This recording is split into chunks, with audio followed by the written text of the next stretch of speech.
light and trying to get rest. That's the part that will have me leaving a bit early. I stayed up a little bit too late reading the Star Wars book last night and then had to get up early for my event. And my body is like, what are you doing? So I'm going to rest. But you can see the palm tree. Wait, can you? Palm trees. This is where I am. So that you can all mentally bring yourselves there too. And I'm sure it'll be a great session. Yeah.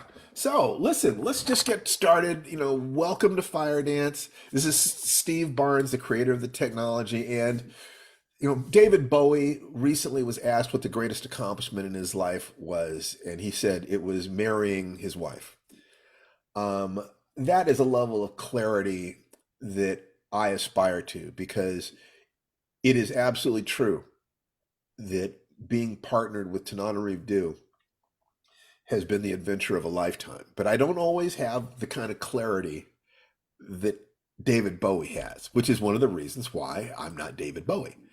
Uh, the clarity of what's really important in life is one of the things that is critical. So I just want to say before my baby disappears that you are a carnival ride. I wouldn't have missed you, missed this journey and who you are and what you've brought for anything in the world. And I would be a fool not to both understand that, see that, know that, and let everybody in the world know that you are the treasure of my life, sweetheart. No, you're muted, but I don't want to Thank hear you, what you have to say. darling. No, but you know I feel Just yeah, go away. Go. No, no, no. That's all I'll say. Mwah, right back at you. So listen, we're here, and tonight we was talking about a real shock that we got this week, and then so we had a real shock career-wise.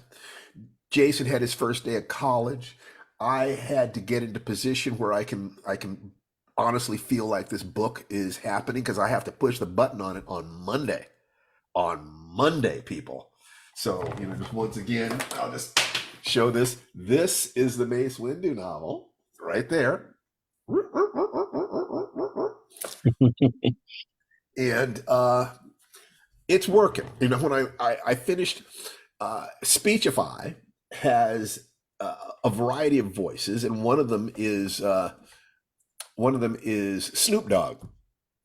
They actually licensed his voice. So having Snoop Dogg read the book to me has just been so much fun.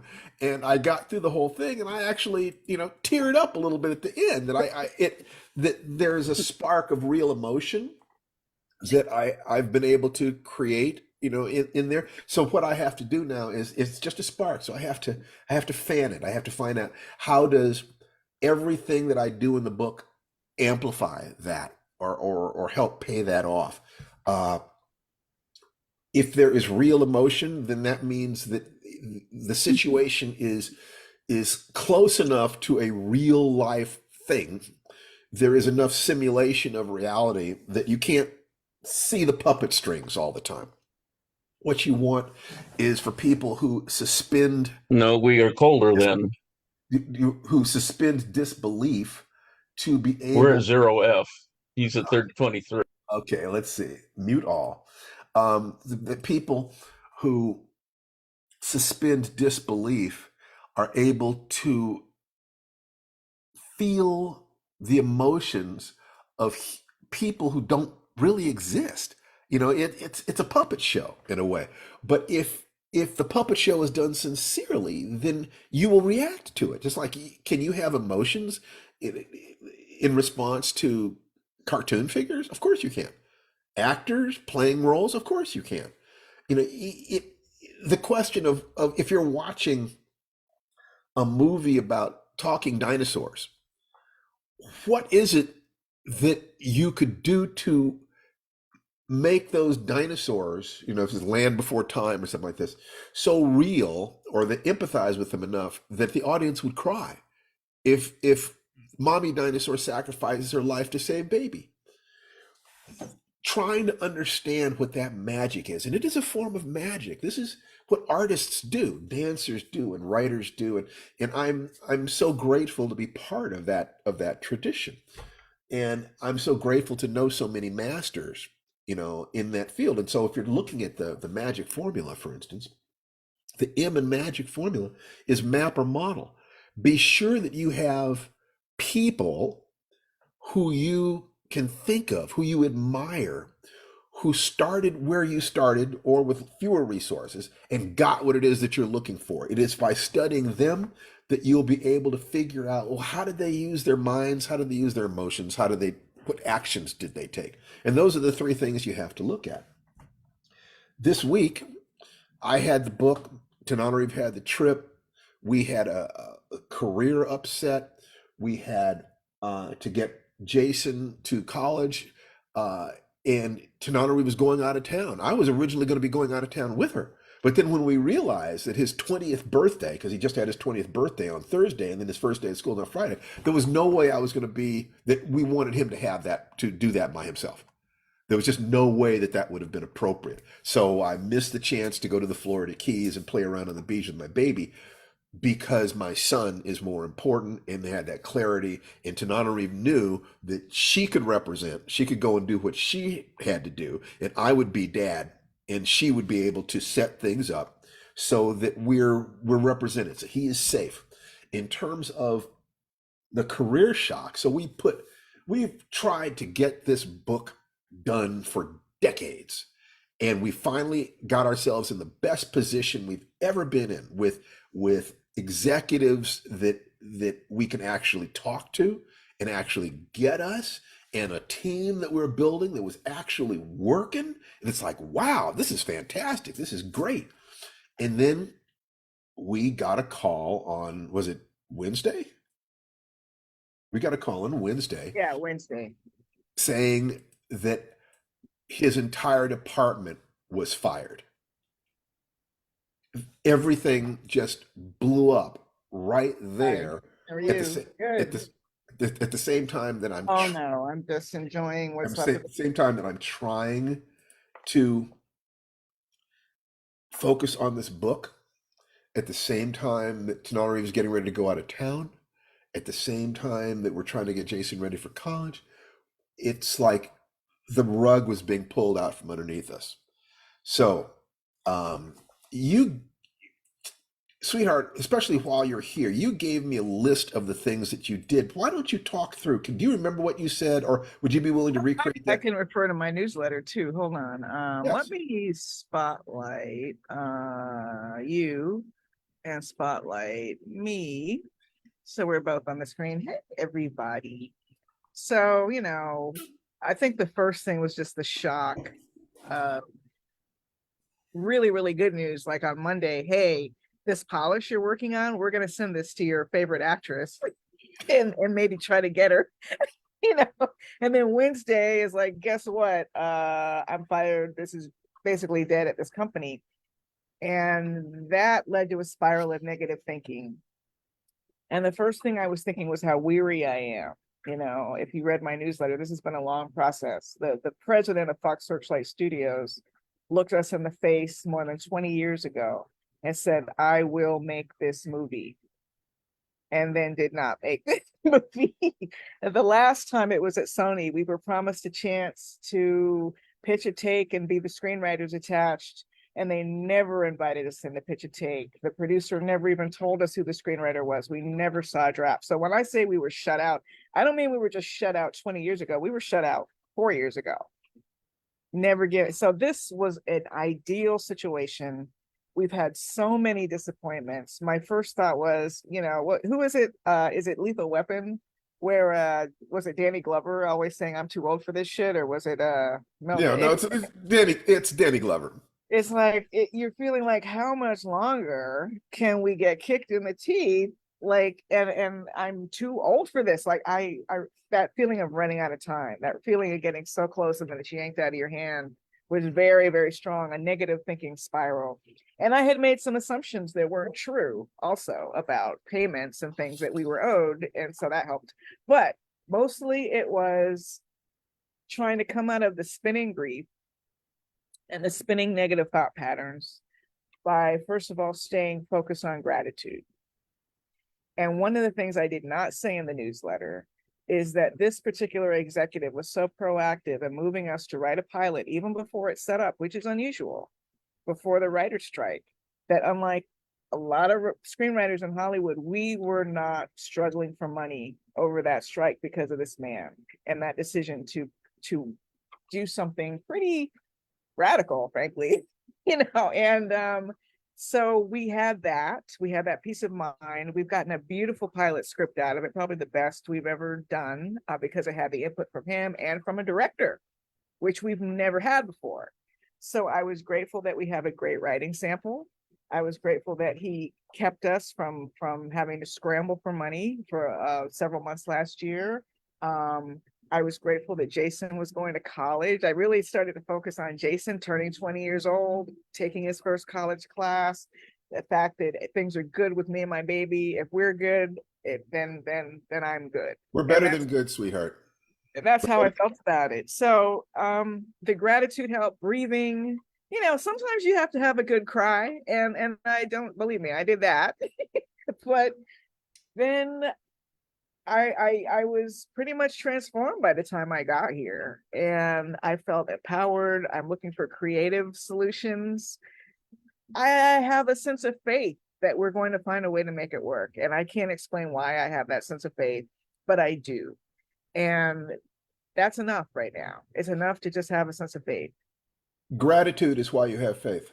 Yes. If you are grateful for what has happened in the past, you are creating a structure inside yourself, whereas you can believe that maybe things will be good in the future. That if you're walking across a bridge and there is fog and you can't see more than 12 feet ahead of you, by the time you walked a couple hundred feet across that bridge, you start having faith that there's going to be more bridge, right, even though you can't see it. That if we were to take a look at what you did, one of the things I would say that the first thing was breathe. That was the first thing that I did. It's like when I heard about this, that was the first thing I did. Okay, Steve, breathe, so that I don't, because under stress, you'll hold your breath. It's like you'll start breathing properly and you'll go into cardiorespiratory distress as the CO2 climbs in your blood, and you'll literally start, cardiorespiratory distress and fear are basically the same thing. It triggers the same thing. So if and what is true is that you could be the most depressed or angry or suicidal, and if somebody stuck your head in a bucket of water, you would fight for that next breath of air. That's simply the third rail back in your head. So if the first thing you do is breathe, then you are telling your body that all is right with the world. And if your body is all right with the world, then nothing that is impacting survival has the same kick to it. And that's, this is a career thing. It's not just a matter of, we're not, we don't have $100 million sitting in the bank. So, it's not like we've got that kind of safety net. We're actually working writers. So if something falls apart, there is the risk of, well, how are we going to support ourselves? Where's that money going to come from? How are we going to keep, and the fear in the back of the head, how are we going to keep a roof over our head? How are we going to eat? How are we going to pay our bills? That's the stuff. Yeah, and then what if this was our last chance, which is a fake voice? It's a liar voice, but believe me, that voice was in there. What if that was your last chance? So what I'm saying, sweetheart, is that the most critical thing is to ask yourself about a fear response. Is there a survival component to this fear? And yes, it is. We're literally worrying about paying bills, paying medical bills, doing this, doing that. Then it's the emotional content. And you're looking at people who've been trying to get this particular movie or particular story to the screen for over 2 decades. Yes. So the emotionally, just on the level of self-expression, even if we didn't need the money at all, there would still be grief and pain and thwarted ambition and a thwarted sense of, doesn't anybody love me? Doesn't the world want to hear my stories? that that stuff is real. It, so the survival thing, first you interrupt, which she talked about, the negative spiral. The first thing you have to do is interrupt the negative spiral. And that is done by breathing. So when Yeah. we talk about how the buy-in in Firedance is 60 seconds of deep, slow diaphragmatic breathing once per hour, this is what we're talking about. That not only does it have positive effects, but it interrupts negative effects. It Hmm. actually gives you a chance to ask yourself the question, how bad is this? And I knew that this was going to hit Tananari more deeply than it hit me because it's her project. So I knew that it was my job to be her rock. It was my job to for her to look at me and know that my attitude was, we are that bitch. We're Yeah. gonna we are gonna handle this. Period. We're simply going to handle this. And so as soon as you're finished grieving, do you need to be cuddled? Do you need grieving? We're going to start thinking about how we're going to solve this problem. So Yeah. first grieve, let me deal with the emotions. And I have not always been smart enough to do that. There have been far too many times in the past when I went directly to trying to solve the problem. And I take responsibility for that. Uh, if I feel like she's being very emotional, I can be a machine. Hmm. Thank God there's both of us. And yeah, I just needed to sort of snuggle up against you on the sofa and watch The Outsider and forget about it for a little while, you know. That's But, right. but you know, it is interesting, and this is something to remember, that disappointments feel like a death because grief is the same emotion that we experience when we have a loss. Any kind of a loss can initiate grief. The only difference is the degree of the grief and the length of time that you're grieving. But the emotion of grief is the same if it's a broken relationship, if it's anything that is changed from what you thought it would be, something that makes you happy, something that makes you comfortable. When you lose that, or where there's a new element that has changed that, it is perfectly natural to feel as if someone has died, because grief, that is what grief is. Um, so I'm just really happy that knowing that we have another payment step enables me to kind of escape into the script, because unlike with prose, with screenwriting, someone else owns that. It would have done me no good to be working on this script that somebody else owned if I could not then do something more with it. So that's the end of the line in a screenplay. You're just, done. We still have a couple more steps. So I get to play in that world a little bit more. I get to feel my connection to those characters. And if you're writers, you understand the act of writing can carry you through so many storms. And that's the same thing the director said when she reached out. I told her, listen, I'm just going to spend this weekend writing. That's the only place I can put my head right now. And she said that's exactly what she does. Because you can't control so much, but you can control that page. You know, the how many of you have had that experience that when you don't have a job, you can't get a job until you've got a job, and then suddenly people are coming to you with job offers? When you don't have any money, you can't get a loan, but as soon as you've got money, banks offer you credit cards. When you don't have a boyfriend or girlfriend, you can't get one, and then as soon as you've got one, people looking at you saying, "Oh, you're kind of cute." There is a phenomenon, and maybe it's just the a watched pot doesn't boil, but maybe there's something else to it. I think that when we think that the external world is responsible for our emotions and success, that we give away power. That when we take responsibility for our actions, we take responsibility for our emotions. It's almost as if we gain mass. And if you know what gravity, some of the pictures of gravitational wells sort of bend time space. So it isn't magnetism in the usual way. It's literally that objects go down into the gravity well and can't get back out. The magic formula is called the magic formula because it seems to be a way of increasing luck. That the mapper model things like, well, how do we behave when we're dealing with fear? What is fear? How does fear hit us? We need to have confidence. We need to take a breath. We need to have confidence in each other. We need to shift into, to cope with the emotions, honor the emotions, shift into problem solving mode. We have models of people who have dealt with this, studying people who have been successful in the arts. You will see that they have been through the kind of thing we went through last week, or this week, over and over and over again. This is just what happens. The actions that we take, are critical. Let's take little actions. First action was just, let's just cuddle each other. Let me just be the rock. Let me be sure that I, find the place inside myself that feels totally confident we can deal with this. Like I said, our catchphrase, we are that bitch. That is, you can't say that and not smile a little bit, which is an antidote to the fear. Gratitude. What do we have to feel grateful for? I'm grateful for a loving wife. I'm grateful for a healthy mind and body. I'm grateful that my son is about to enter college.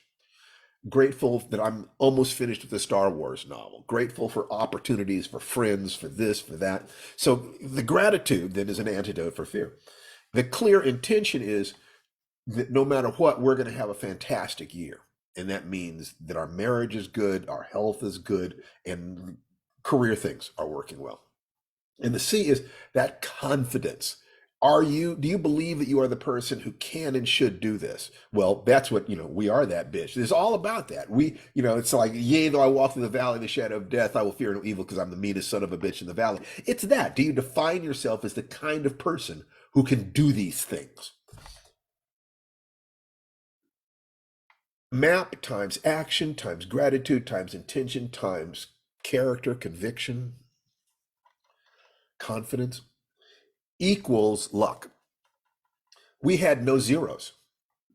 In each of those categories, we had at least a 1. And I tried to get my level up so that I was as close to a 7 or 8 as possible, so that she'd know that even if she, that it's okay for her to take the time to grieve, because I am watching the front door. I stand at the mouth of the cave. You stay in the cave and cry if you need to. I'm keeping my eyes out for the wolves. Daddy is home. It's totally okay. We're going to do this. And the next day, we got our manager calling us, and Tananarive was in the airport in Houston, and he did a conference call with the 3 of us, letting us know that the way the contract was set up and the way the business works in Hollywood, it wasn't that bad a situation at all. They'd had an emergency session with our agents, and he communicated to us, because a manager in some ways is like a professional friend. He cares about you. He cares about your goals, your hopes, your dreams. He's not just looking at this contract or this job, but the scope of your career and your emotions. It's his job to care about us. So it was great. His conversation was great. He actually was coughing. He had the flu or something like this, but he's on the phone to us just like you would with a friend or family, to let them know that it's okay. And what he let us know was that there were ways in which this situation was going to work to our advantage. That we're okay. We need to have faith. We need to trust the process. And Hollywood is a game of relationships. It's not about companies. It's about the people you're working with at those companies. And jobs change all the time. And we had and have an excellent relationship with a gentleman named Quan, who sees us, who sees his project, who believes in his project. He got the rug pulled out from underneath us. He's going to find another job someplace else, but he remembers us, and he loves working with us, and we love working with him, which means that if we find another home for this project, we can bring him on board as our producer. And now, instead of us working for him, he's working for us. And now all of that brilliance that he has, and this is a good man, a brilliant man who saw the heart of Tananarive's project. Now we get to be closer together. We've been through the wars together. There are ways in which, if we have faith, if we do our part, life is just what it is. Things are going to work out. But the most important thing at the base of it, Tanari looked at me and she said, as long as we're okay, I'm okay. And I said, we're more than okay. I adore you.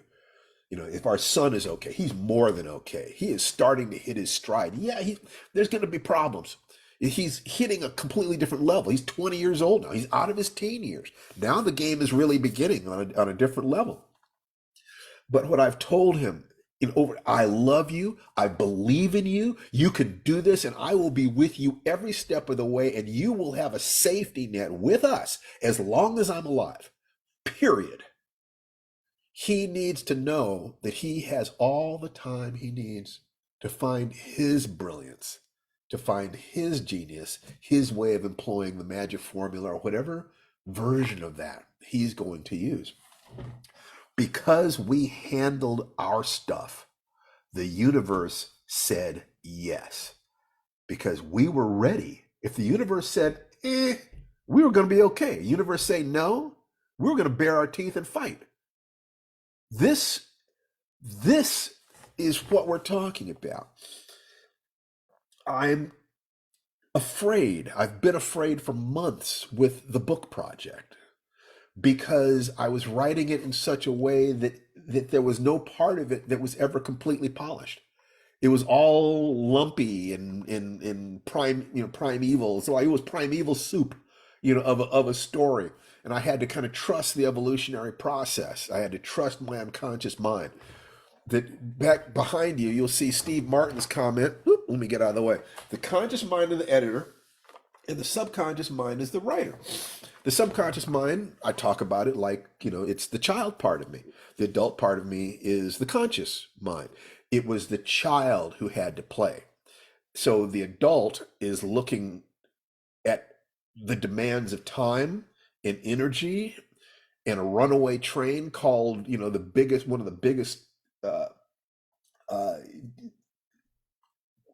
what call it? One of the largest, not genres, but franchises in the world in terms of Star Wars.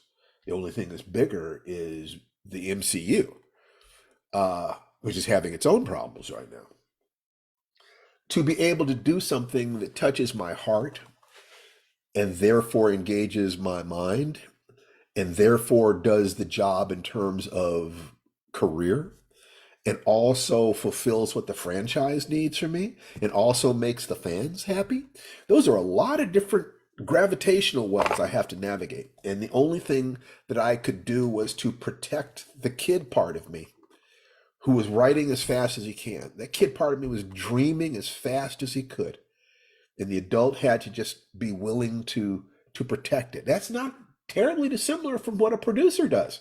The producer protects the creative people from the company that has primarily a financial interest in what's going on. Whereas the creative people are coming from their hearts. So it's that battle between heart and head and body that all of us have to do. And every one of the movies or television shows that get to the screen somehow navigated all that territory. And in the midst of it, you have human beings struggling to tell an honest story. You have executives protecting their jobs. But why do they choose the entertainment industry? I kind of think that the executives, they wanted to make movies. They could have done something else. They could have worked in, if they're just interested in money, go be an investment banker or something.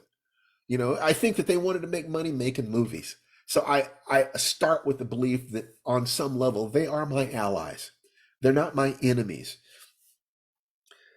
Building family, finding role models, and dealing with continuous fear. If you take a look at what Tananarive did, and she wrote some things, I wrote some things down about this. She was going through negative thinking and grief. Monday, there was one scenario and then it changed. So she used breathing and she's going to use yoga. So she's using a physical interruption of the negative spiral of fear. You use gratitude. And she was grateful for that, what the script meant to us, the health of our relationship, the health of our son, just gratitude is an antidote for fear. She focused on Jason being about to go to college, a huge threshold. She talked to her friends, Lucina Fisher, one of her dearest friends, filmmaker, and talk to role models in our manager and so forth, so on. So sharing the stress between multiple people, as well as getting the perspective of people who understand this particular moment in our lives and careers. She let herself first feel the grief, that fear of how long can I keep doing this? How many more times can we be disappointed? But I was so proud of her because the answer she came up with was as long as it takes. In other words, right back to that, we are that bitch. We can do this. We will eat this. This is what we were made for. We are standing on the shoulders of our ancestors. We are the hope and the dream of the slave. You got to kill me to stop me. Whatever beliefs you use that allow you to contextualize this moment of pain, you use them, and you start understanding what internal language. Our emotions are created by what we focus on, how we use our bodies, how we breathe, facial expressions, things like this, and the language that we use, the words that we use to represent the experience. Our podcasts, www.lifewritingpodcast.com, are filled every week with people who are on this path. Many of them are more successful than us. Some of them are about our level of success. Some of them are just starting out, but doing really, really well. And they all, without exception, talk about what it feels like to get knocked down. All of them. When you look at successful people, it isn't that they don't get knocked down. It's that they keep getting up, and they get up having learned something new. So we had the map for how to do this. All we had to do was to begin the reintegrative process. And as far as I'm concerned, the reintegrative process begins most powerfully with breathing or shifting your focus and changing your language. So, whew, boy, just trying to give you a sense of where we are and what we're doing. And now what I would love to do, Tom had his hand up a while back. If he wanted to raise his hand again, I'd be delighted to talk with him. Tom? Well, just actually, Tananarive pretty well covered what was going to be my question, which was given how much, given how much you have, both of you, on your plates professionally and personally, and given that heavy hit that you took, what did you do to stay in motion? And she answered that, and you answered that. It's just do the next thing. It's like getting into a boxing ring. Yeah. You better expect to get hit. Yeah. You expect to get hit. It's going to happen. You prepare yourself for it the best you can. And when it happens, there's a flash of fear. You feel sick.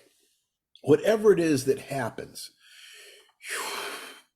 the more times you go through it, the more you recognize this is just a part of the process. This is just what I set myself up for. When I said I wanted to be a writer, I was asking for the writer's life.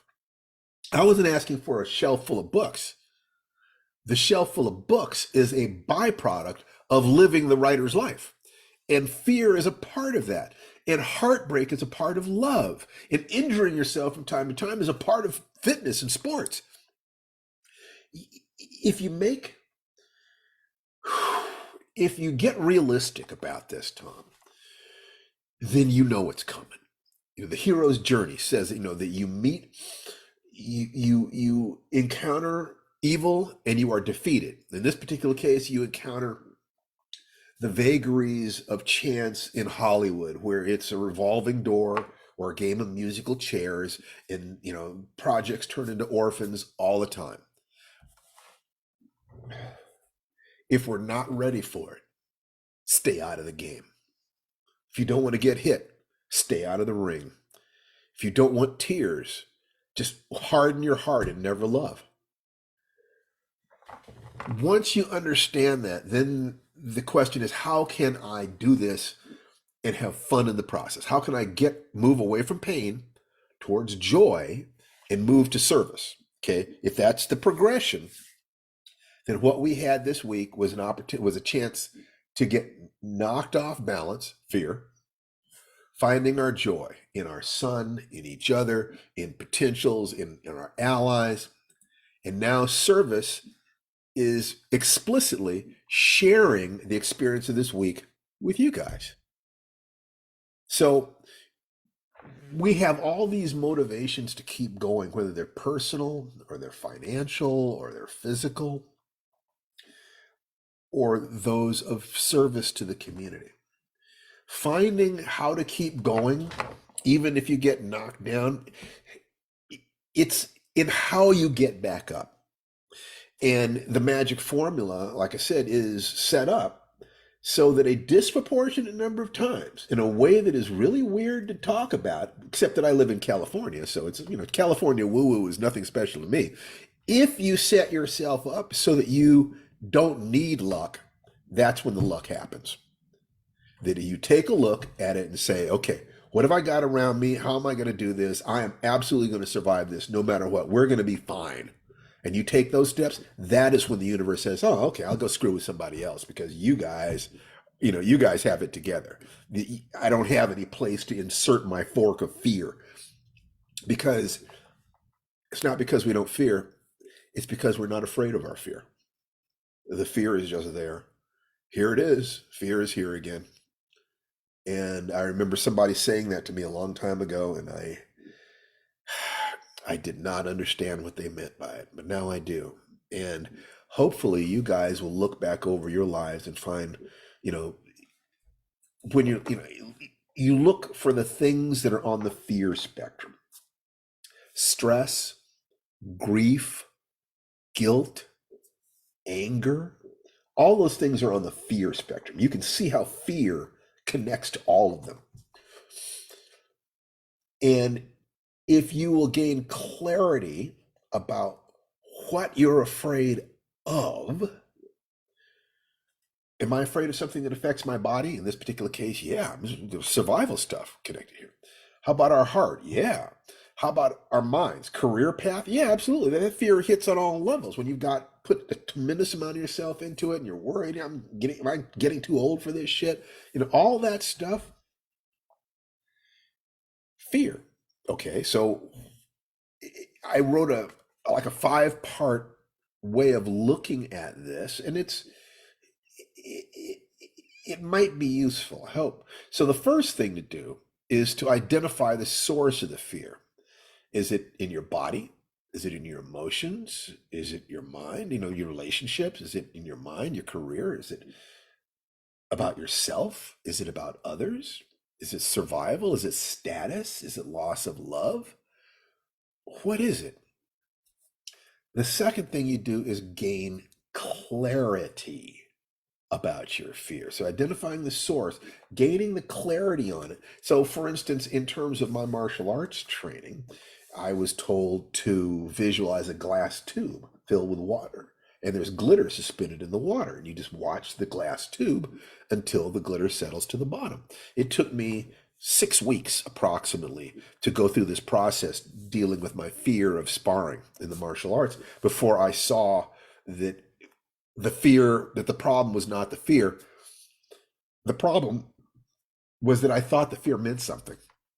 The problem was that I thought the fear meant that I couldn't, or I shouldn't, or I mustn't, or that I was weak, or that I was a coward. It didn't mean any of those things. It just meant I was afraid.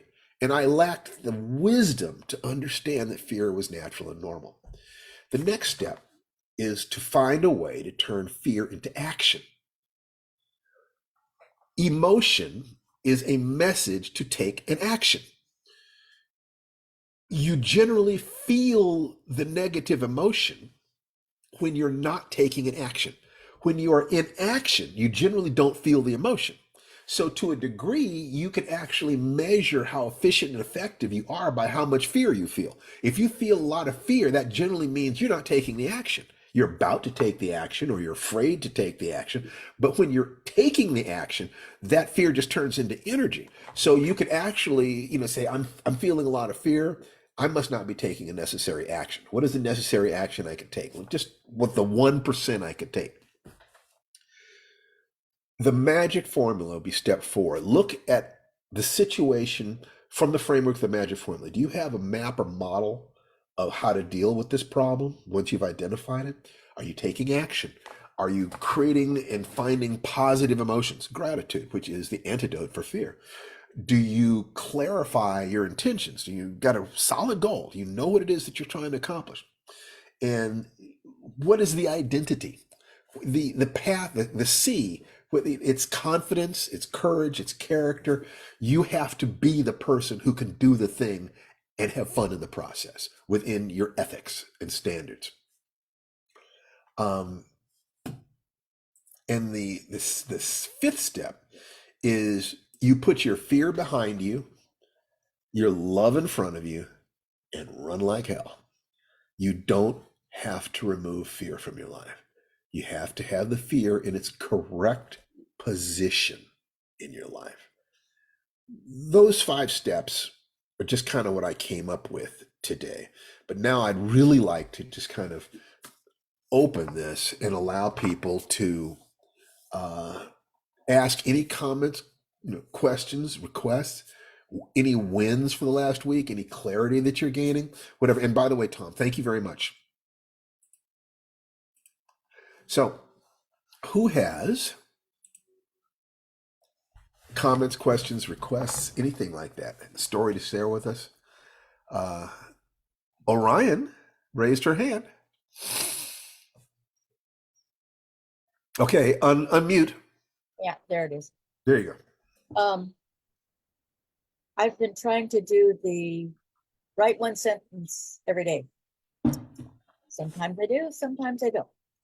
But I've been telling my mind when I go to bed that I'm going to do that in the morning.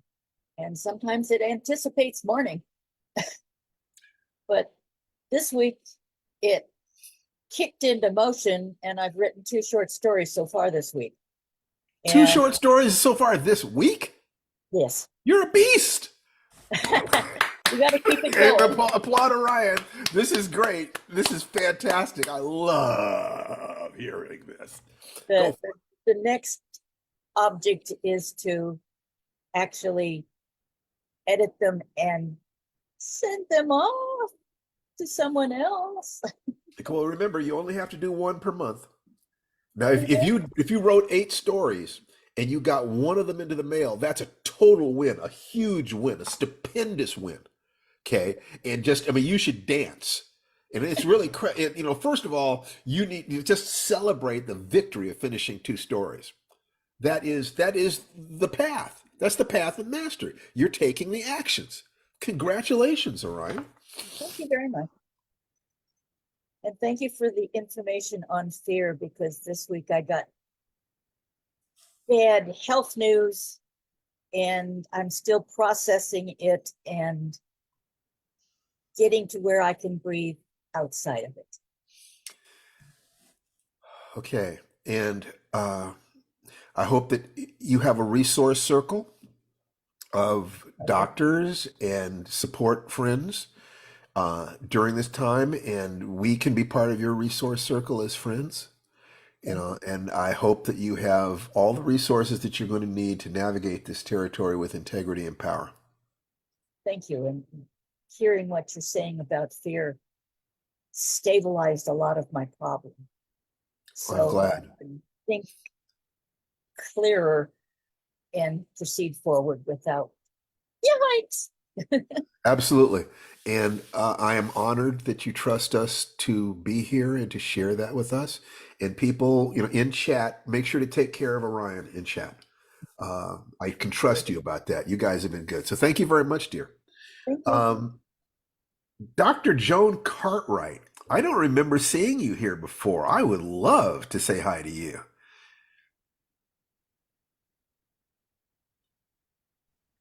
Hi. Hello. I've been here before. Oh, okay, great. Tanana Reeve was in Florida when I lived there, Mhm. and she wrote a book that I read, and it impressed me. A lot of books don't impress me, particularly fiction. And I went to meet her, and I was supposed to come and see you in Atlanta, but I forgot. So the next time, but I really appreciate everything that you just delineated about fear, because there's only love or fear. And we are, like you say, we're energy forces. So if something happens that puts us in a frame of mind of danger, the uric acid rises in our bodies just like slaughtered animals. And fear is what is a result of that. So breathing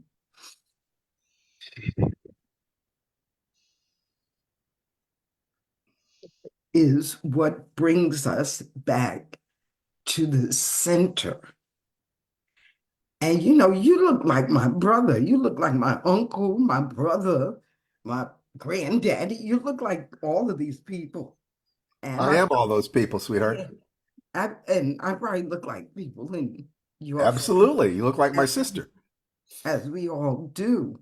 So I appreciate the honor of knowing Tananarive do, of meeting you and all these wonderful creators here, because we are the creators, and there are other people who are sitting around in fear and thinking about how they're going to hurt somebody. Ugh. We are the ones that are here to bring that light into the world. Amen. However, the fear of being hurt is real. It's a real thing, and we want to swipe past it. Is there any way we can be of service to you today, dear? Oh, you are. That's what I'm saying. I'm able to Fantastic. express myself because of exactly what you just said, the 5 steps of I can feel that you that. serve the world. Service to the world is very important to you. What is your doctorate in? What do you do? I'm a DBA, Doctor of Business Administration, Marketing. So I teach graphic design and print layout to students. I'm the publisher of Music Woman magazine and Music Man magazine that you can all go to. And hey, if you have a story about a living, breathing musician that, touched your heart, we're collecting those stories for the 2024. Well, make sure to share your contact information in Okay, chat, I'll do that. and so that people can do that. And you are so welcome here. Thank you. It's so wonderful to share space with you, dear. Thank you. Okay, great. All right, let's take a look. This is God, I love this. I'm sure you can all tell just how much I absolutely love doing this. So we're looking for another volunteer to talk, and the thing I like to say is volunteer or you will be voluntold. Matthew Mercier, I have not seen you for a while, if ever. Sure. Yeah. Hi. How are you? Hi Can you there. hear me? Yeah, you haven't seen me at all. This is my first time here. Great. Oh, well, thank you. I didn't want to talk about myself, but I just Oh, really, just you could talk about, the whole thing emphasis here is commit to improving 1% per week, just 1% per week, you yeah. know. And so, in what arena of your life would you like to make, you could be at all three, but make sure that you have at least a toehold on where you want to go. And you look like Michael Douglas. But anyway, You know, Michael Douglas? yes, Well, you that, look like Michael Douglas, I'll a take young that. Michael Douglas. Young Michael Douglas. Very calm. I Good. I'm doing pretty well at the moment, but I am trying to deal with ancestral anger. Okay. But But overall, though, I really appreciate what you had to say about fear, um, getting knocked down constantly. Because I've just turned 49. I've been getting. I'm a writer. I write horror, so that's why I've been getting under. Fantastic. And so I'm 49, and I was told that after I turned 40, that I should give up the dream of getting published. Bullshit. I know, right? Most So writers don't even get published until they're in their 30s. I know. So I have been a beneficiary of the current boom in the indie horror world, and so I had a novel accepted for publication last year. It's coming out. So hopefully I'll meet you all at StokerCon next year. And There you go. But I really this week I am, yeah, I'm dealing with You said ancestral anger. Now, from yeah, our perspective, anger is a mask over fear. yeah, What are you afraid of? becoming my father. Okay. Okay. So don't try to not become your father. Just be who you are. And you will find that there will be some aspects of his personality, hopefully the positive ones that come through, and the negative ones you'll leave in the dust. Yeah. In order to do that, you need to believe that within you is something that is beautiful and precious. And that means you might need to forgive yourself for mistakes you made in the past, and you might have to forgive him for doing the best he could, but not been able to be good at it. Whatever pain, fear, horror, all he ever wanted in life, all any of us ever want is to be loved and loving. Yeah. To the degree that he missed that mark, my God, his life was a nightmare. He knew he wasn't who he needed to be, and if he damaged his son, he has to be living in his own private hell. No, I made him sound worse than he is. He's not at all that kind of man. He actually unloaded. He actually broke the cycle of abuse in his own family. Great. Never laid a hand on me. So, Excellent. there are. I don't know. There's ancestral ghosts. There's something in the. Yes. In, We're all dealing with that. they're all, yeah. So there's a lot of that, and I see it in myself, and I see it in. Do you write some of this stuff into your fiction? Oh yeah, yes. Good. Yeah, Good. yeah. So you have so you're taking action. It's there. The emotion is driving your action, which is great because that's what we need. We need honest writers who are putting their real emotions into their work. Yeah. That's what changes. That's what creates greatness. Yeah, and I've never felt more empathy for him than I do now because Fantastic. I can see the pain of his childhood inside of That's him. right. He was dealing with his own fear, and his father and mother were dealing with theirs, and theirs were dealing with theirs, and on and on and on and on. Yep. And each of us can only make so much progress in one generation. But you get to be the end result of all the positive actions that were taken. Life is hard, brutally hard, and the only thing that makes it worthwhile is love. So to the degree that you can love yourself so deeply, more deeply than you ever have, and give that little boy inside you who had all those dreams the safe space he needs to create his stories.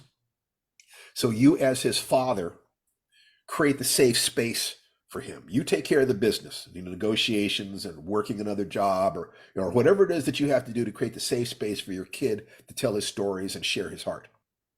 You do that, and you will have the engine that you need. These principles we talk about here apply to any aspect of life, but they really work for artists, and they really, really work for writers, and they really, really, really work for genre writers. So you're our people.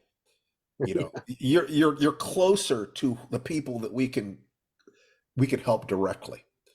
And don't get the wrong idea, but this is the point at which we mentioned, by the way, we'll be applying all of these things specifically to the craft of writing in our upcoming life writing seminar, basically screenwritingwebinar.com. Just go to www.screenwritingwebinar.com. Now back to our already scheduled program. That was good. Yeah, well, it's the beautiful thing. I have the same fear of, that I used to have the same fear of asking for money in terms of things like that. And you know that we've talked about this a lot because one of the things that we've done with this workshop is that because we attract a particular type of person, we actually are able to trust you guys. If you can't afford the full price, we'll let you in for a donation. Because people have been honorable with us. And most people pay the full price, but we can usually put in one donation. And I'm talking by donation, I mean whatever you can afford. Just get in touch with us. Go to www.screenwritingwebinar.com. The information how to get in touch with us to be able to pay just what you can afford is right there. And we'll take anything, because what we want is a big group of people who are really happy to be there and having a wonderful time. And it's all about, we're on this path. We love being on this path. We love others who are on this path. It's a lonely journey. And everybody like you who will share your insecurities as well as your victories with us makes the journey a little less lonely. And so, welcome, brother. Thank you. Well, You're welcome. You take care and see you again someday. I'll be around. Yeah. Fantastic. Otis Johnson.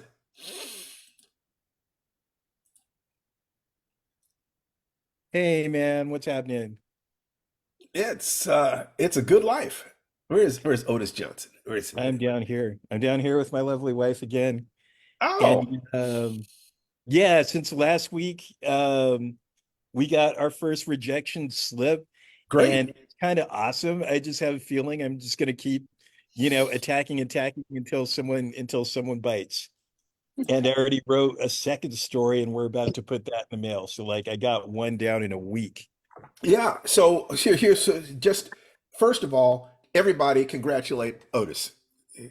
Just fantastic. Thank you, everybody. Thank you. And this is critical. This is not jive. When you have a success, celebrate. Every time you have a success, celebrate. I mean, just strut, man. Walk through the wall, hug that beautiful wife of yours who adores you. Just, feel grateful for life as it is, and figure that this process, this thing you just did with the story, you're going to do it at least 100 times before Right. you even ask the question of whether or not you can do this. Right. 100 times. So that's one. Yep. That's one. So, Yep. it's just like, and make sure you read 10 stories for everyone that you send out. Make sure that you're following that pattern.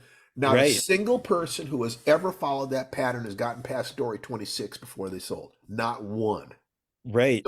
So I don't think you're going to be any different. I noticed something too, by the way, is after getting these first two stories out of the way, is those were the low-hanging fruit. And I'm realizing I'm having to dig, and I guess that's what you guys do.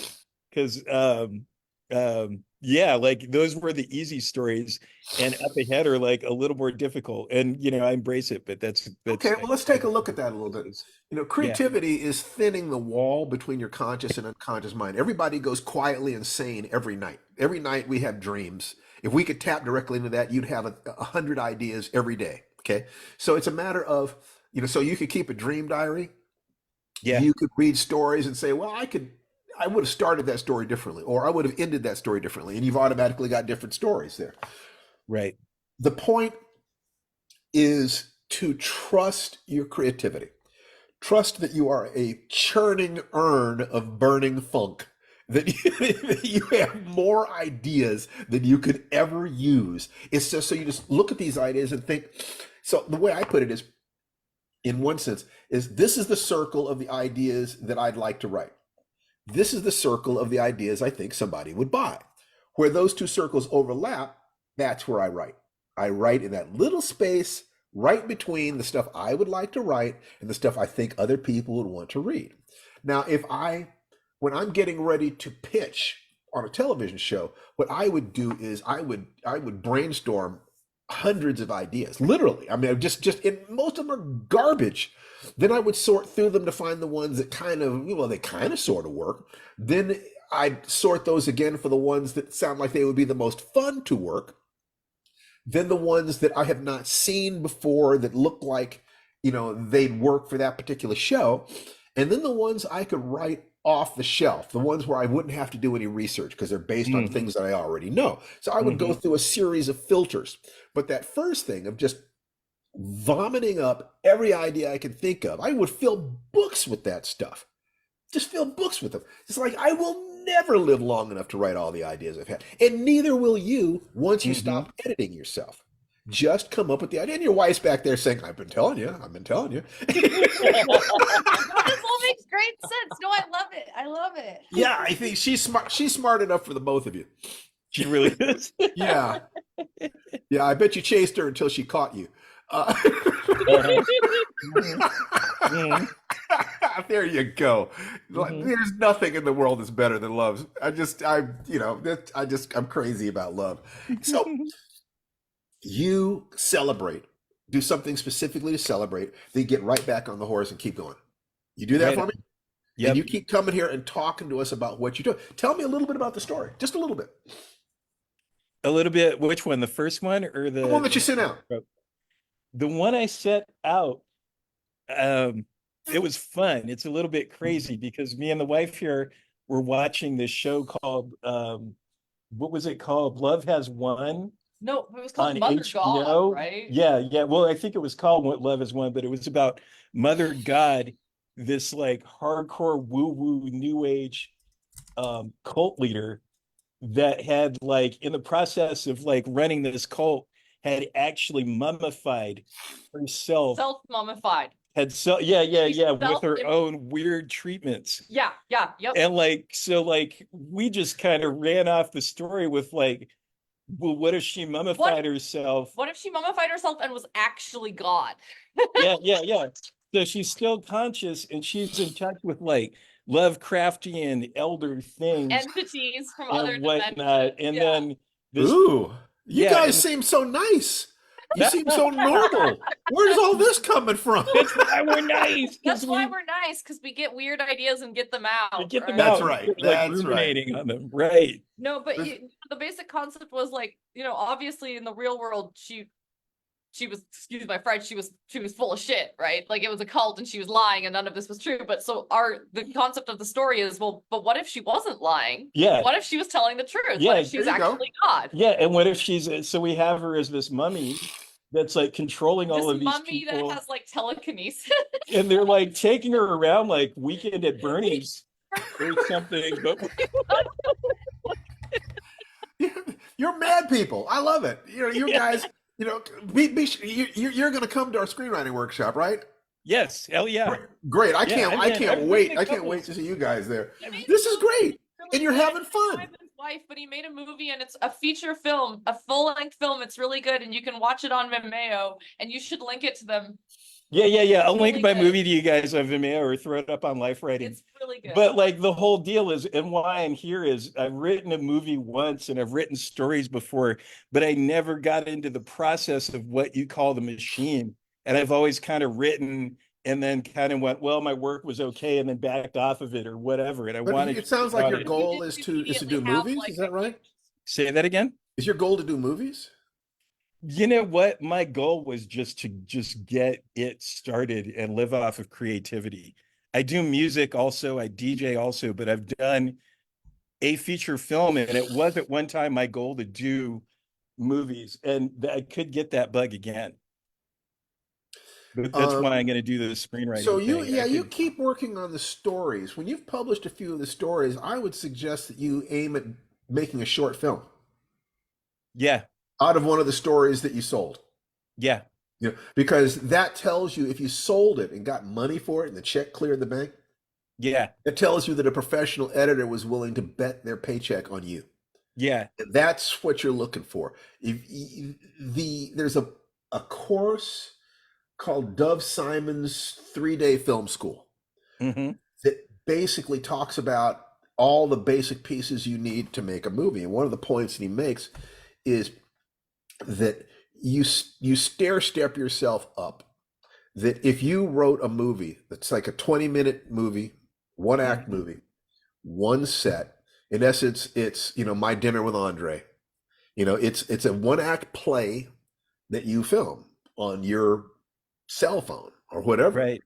is enough. And you could do that for, you go to the local film school, you recruit some students, you set it up in some way, and you pay them with donuts and bagels. So for Yeah. $50, you get to make a movie, and you do it on your cell phone, and you rehearse it, and you do it one take. Or you edit it together because you've got the software to do that. Yeah. And then you post it on YouTube or whatever. And if people like it, you use that to raise the $500 that you need to make a more extensive one. And if you do that successfully, Right. then you raise the money to make one for $5,000. And at every step, you are learning to market and sell, and you're Mhm. literally learning the business. Because if you don't want to pay for it, the first $50, maybe $500, you can do that out of your own pocket. Above that, start being more careful, because if you don't know how to raise money, if you can't convince some investors to put some money in, you're probably not going to be able to convince an audience to come and see it. Mm-hmm. So the ability to get a group of dentists or something to pool some money to help you create a movie is one of the ways that you know that you're creating something that people will want to exchange their money for. So Mm-hmm. if you have fun every step of the way. You never put your family at risk. You have fun every step of the way, and you Mhm. learn and you grow, and you're selling short stories. So the creative urge is being satisfied by selling the short stories. Mm-hmm. But there's also the possibility of asking yourself the question, do I have what it takes to make movies and get in that business? You might. You never Mhm. know. And the fact is that that it's a major victory to make a movie and just make your money back. Right. And there are lots of ways to monetize that. So your goal is to have fun while simultaneously expressing yourself, while simultaneously learning the business enough to figure out, I wonder whether or not I could actually support myself doing this. And I think we said Right. last week to either you or somebody else, choose one bill, just Yeah. one bill. Yeah. Okay. And your goal is to make enough money to pay that one bill. You do that. And I'm telling you, it feels great. It feels fantastic. Just your water bill. I made Yeah. enough money this month on my selling my stories to pay my water bill. You do that, and that is a major victory. Major victory. The Mm-hmm. And I believe that the average person who is willing to focus everything they have can get that far. I think Right. the average person can get far enough to pay one bill with what and I think that if you're willing to put extraordinary effort, the average person can make a living doing it. But not a huge living, but a decent living, can actually pay your Mm-hmm. bills and so forth. Because making money in almost anything is a matter of marketing. It's Right. understanding how to is marketing and sales. Who is my product for? How do I convince them to give me money for it? So that is within your capacity. The question of getting into Hollywood or getting on the bestseller list, now you're getting into territory where it's useful to have some luck. Yeah. And it's useful to have the only innate talent that I really believe in is the capacity to focus on something over time monomaniacally Mm-hmm. and to choose it properly. I think that most of what we call talent is that if you take a look at what Fred Astaire, often considered to be the greatest dancer in the 20th century. You look at any biography of Fred Astaire and they will talk about his absolutely fanatical practice. You listen to, Michael Jackson, just so talented. When he was with the Jackson 5, they came to CBS television while I was working there. Hmm. And while the rest of his brothers were ripping and running around CBS television, 7800 Beverly Boulevard in Hollywood, while the rest of his brothers were running around the studios, Michael was sitting quietly thinking. I ran into him in the cafeteria, sitting by himself, thinking, while the rest of his brothers were off having fun. One of those brothers is now, was working in a supermarket last time I heard. You listen to talking about the Supremes, Diana Ross and the Mm-hmm. Supremes. The other girls were out running around while Diana Ross was perfecting her makeup. And they will talk about that. Extract from that that you need to be doing things that are so close to your heart, that are so important to you, that while remaining in balance with your physical health and the integrity of your relationship, you can put everything you have into it safely. How much of yourself can you put in there? And if you do that, you will publish. You will become a good writer. How good? Nobody can promise you. But this is something that you absolutely can do, Otis. And I'll tell you something. Your wife would be so proud of you. If you get published and she can show people this magazine, my husband wrote this. Trust me, date night is going to be special. If you know what I mean, and I think you do. All right. Well, that's wonderful. That's wonderful. Anything else you wanted to say, or we can move on? I guess we can move on. Yeah. Okay, great. So, who's next? Who's next? Who's there? Who has Vicky Solomon? Hello, Vicky. Hello. How are you? I have been doing a good job of exercising while singing. Okay. You suggested this. Okay. I did have to modify it. I'm doing vocal warm-ups while I am doing a multi-joint mobility routine. That sounds great. Yeah, So I'm do a really vocal warm-up for us. liking it. Do a little bit of a vocal warm-up for us.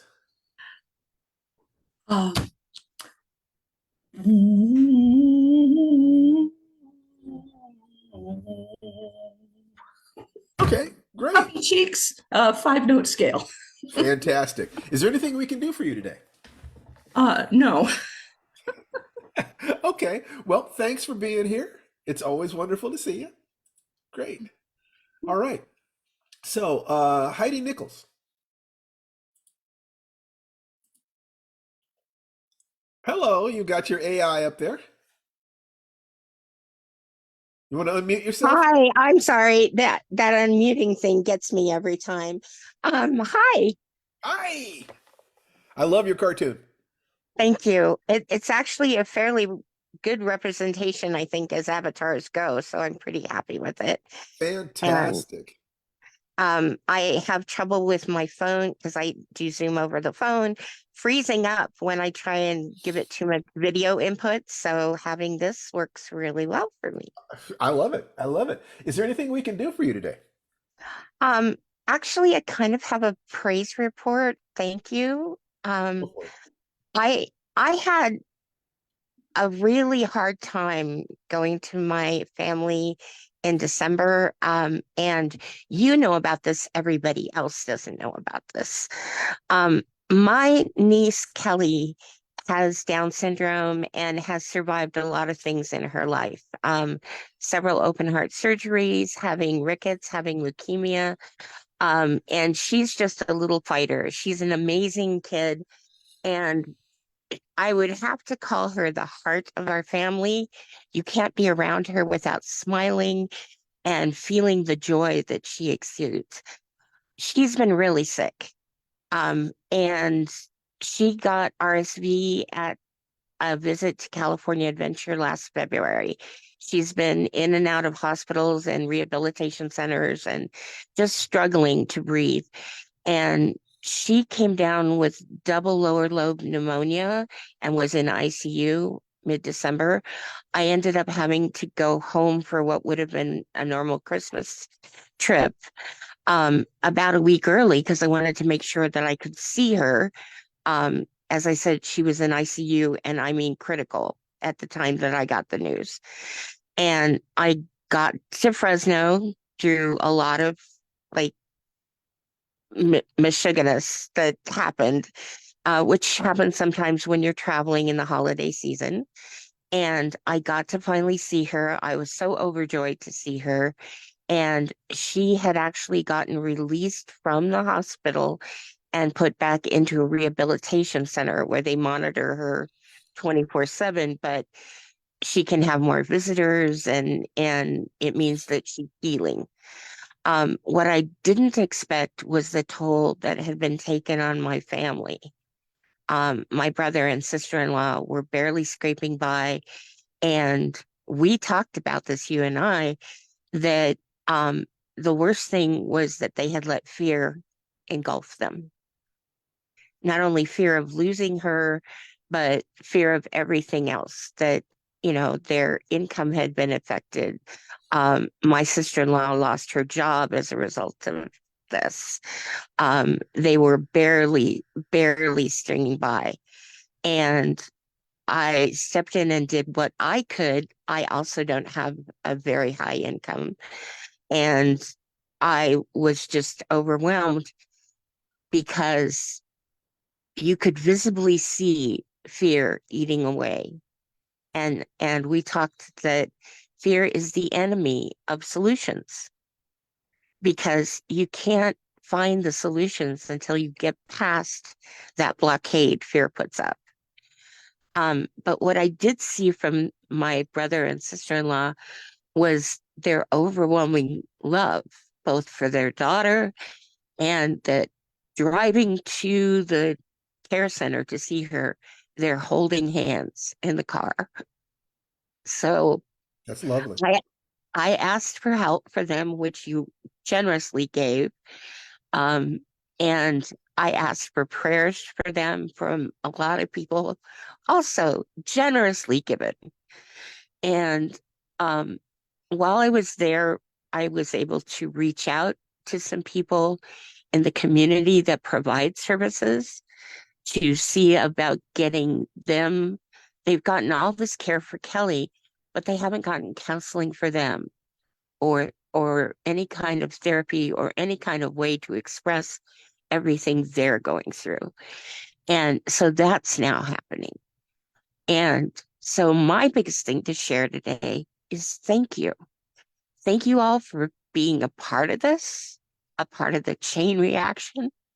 And thank you for understanding that we can't let fear win. We need to do everything we can to combat it. Amen. And I'm unpinning you so that I can see these people. Did you hear the sincerity in her voice? Do you understand that we as individuals can make a difference in the lives of people who sometimes reach the end of their resources and feel like nobody cares? There is no support. You can't always help with resources, but you can always help with love. You can always help with compassion, hugs, smiles, being there. And right now, I just would like to give a hand to everybody here who offered support in any way, shape, or form to Heidi's family. And to you, Heidi, respect to you for caring and loving for your family. It was an honor to be of any assistance whatsoever to you and the people that you love. I appreciate it. And the biggest thing that I've been with you for a while, from 101 and life writing and stuff. And I have learned a lot. Learning to trust other people, learning to trust to say, I need help. It's really hard. Some of us are built with like brick wall inside of us that we have to be independent, Well, that's because and when we reached out, we got slapped back or disappointed. yeah, but it's worth it. And Yes. and gratitude is a part of the cycle of this. So Yes. I really do mean it when I say thanks, everybody. You're very welcome. Very, very welcome. Zinnia, I would love to hear just a little bit from you, dear. Hi all. Hi everyone. Hi. Thank you, Steve. I did write to you. Did you see what I wrote for you to speak on? But Oh, I'll just now hold down here. on. Let me take a look. Let me take a look.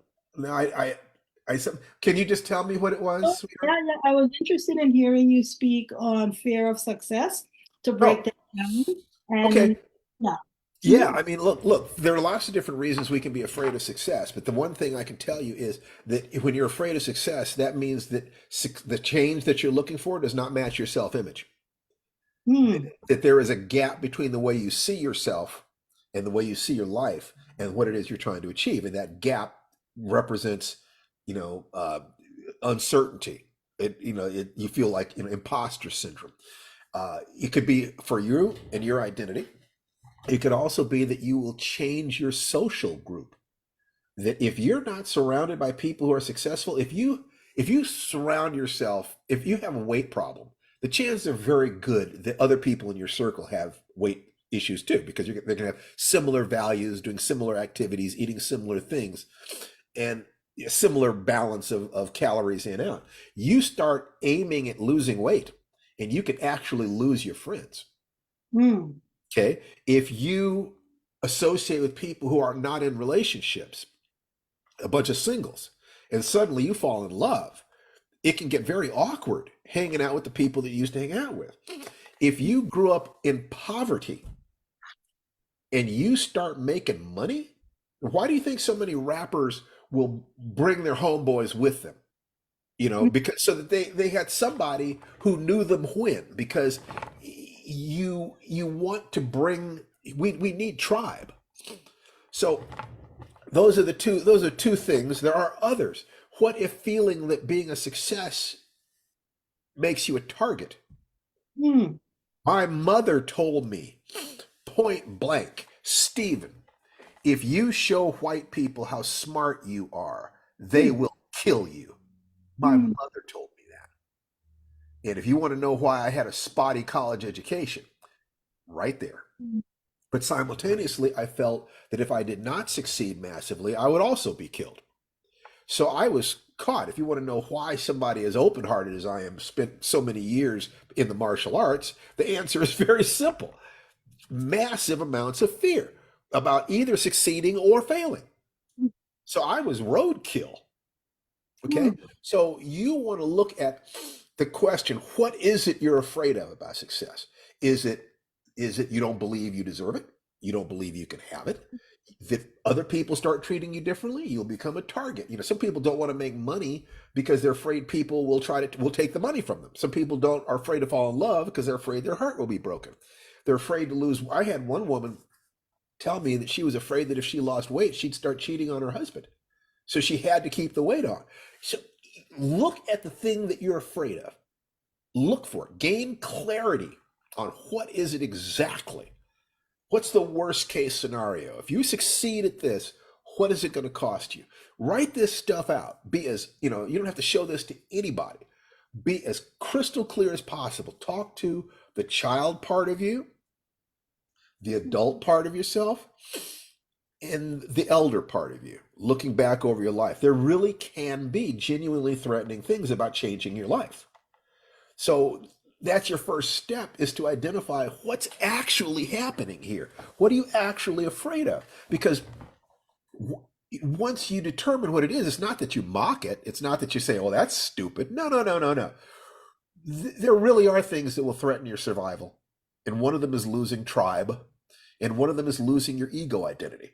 That literally a major success at something that feels like it's out of sync with your definition of self will kill your ego identity. It will kill your old ego self.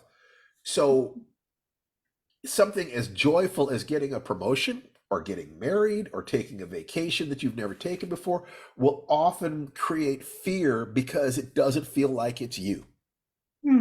So who would you need to be in order to embrace this challenge, have the success, and have fun in the process? Make sure to add, how can I do this and have fun in the process?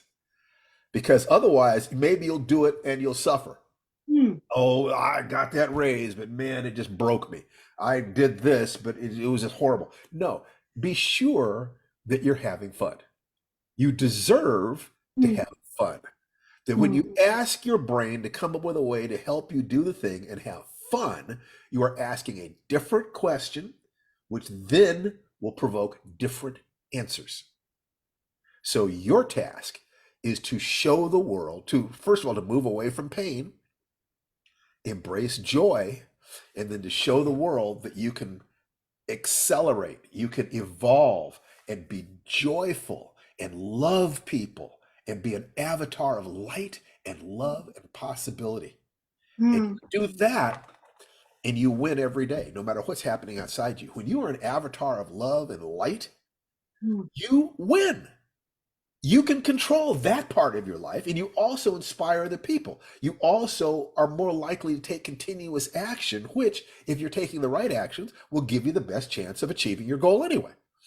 So what we're up to here is don't fight a battle you can't win. Don't set out after a goal unless every day of moving towards that goal is a victory. Be sure that you're doing things that are in alignment with your heart, in alignment with your soul, in alignment with your community, so that you are feeling that your victory is a victory for the little girl that you were, for the elder you will be, and for your ancestors and your descendants. When you take actions that are that aligned, I believe that nature gets behind you and the wind will fill your sails. Thank you. You're very welcome. Fantastic. This is great. All right. So, anybody else before we start wrapping up? Because I got to get to work. I got to do 50 page. Basically, I've got my 400-page manuscript, the Mace Windu novel. Woo-hoo-hoo. So today, all I have to do is to do 50 pages, listen to 50 pages. I'm going to have use Speechify and use the Snoop Dogg voice and have him reading the first 50 pages to me while I go through. And then I will input those corrections into the computer. And if I need to stop after that, I can, except that I won't. I mean, hopefully it'll take me about an hour to do 50 pages and about an hour to input, and then I'll do it again. So I will have gone through 100 pages today. We'll see. But it's going to be in those 50-page increments. And as long as I do that, I'm on the path, and I know I'll get there. So to wrap all this up, when you're feeling stress, anger, anything like this, look for the fear that's underneath it. Get clarity on what that fear is. The process we talk about, gain clarity, identify the source of the fear. Is it in your body? Is it about body things, survival, emotional things, relationships, mind things, career? Get clarity, real clarity on what the fear is. Turn that fear into power by finding actions that you can use the fear to motivate. You use the fear to motivate actions. You will know if you're doing this right, because if you've chosen the right thing and you get into it, you will not feel fear while you're doing it. If you're still feeling fear, you're not taking the action. If you're taking the action, you're not feeling the fear. Use the magic formula. Look at yourself. Be sure you don't have a zero in any of the categories. You have a map or model. You're taking action. You're feeling gratitude. You have a clear intention. And you believe in yourself. You believe this is what you can and should do. And the last step is put your fear behind you, your love in front of you, and run like hell. Everybody unmute yourselves and say goodbye and wish each other a good and wish me luck on rewriting my book. Good luck, everyone. Bye, everybody. Hope you all Bye, right. everyone. Have a good Fantastic. week. Have Have a a good wonderful one. week, and we'd love Good to luck. see all of Have a you wonderful week. love to see all of Thanks, you at the everybody. screenwriting webinar. I will write it into the thing. Like I said, we will, if money is a problem, we take any donation. What we want is a good group of people who are there to support each other and learn. So www.screenwritingwebinar.com, and it's February the 17th. We're going to have a party. Take care, everybody, and I'll see you later. The divinity within me salutes and acknowledges the divinity within each and every one of you. Namaste. Take care. Good night. Bye.